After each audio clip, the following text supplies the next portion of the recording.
vaginas. We were worried about what we thought about them, and even more that we didn't think about them.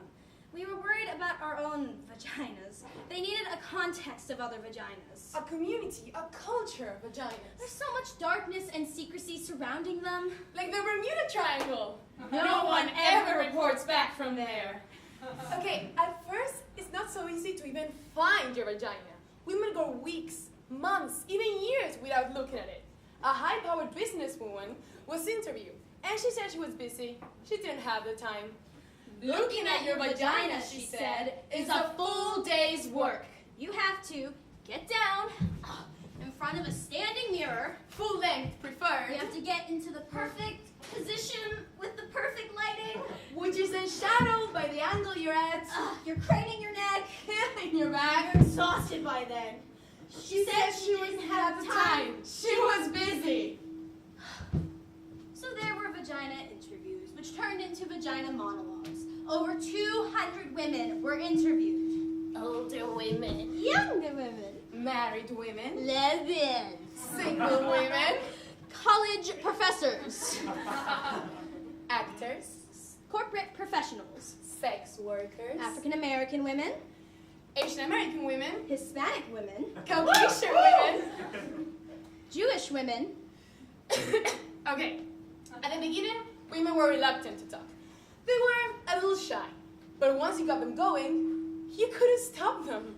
Women secretly love to talk about their vaginas. They get really excited about it, mainly because no one's ever asked them before.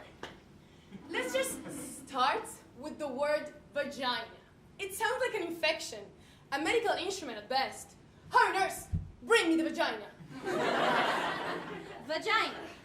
Vagina. Vagina. Vagina! Okay, it doesn't matter how many times you say it. It doesn't sound like a word you want to say. It's a completely ridiculous, completely unsexy word. If you use it during sex, trying to be politically correct. Darling, could you stroke my vagina? You kill me act right there. We were worried about vaginas, what we called them, what we didn't call them. For example, in Sweden, they call them fita or movement, which is just like a cute way to refer to your vagina. Well, in Ireland they call it fagin, which actually is fayin, Irish is weird, and it means to receive, or more disgustingly, condom.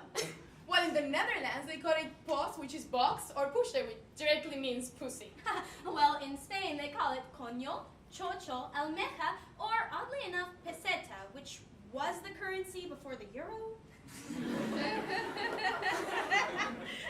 Well, in Germany, they have many words, but there's one that's called fotze, which means like something disgusting and clammy, and it's very insulting, actually. Well, in Kenya they call it kundun, which is like cunt, but for your mom.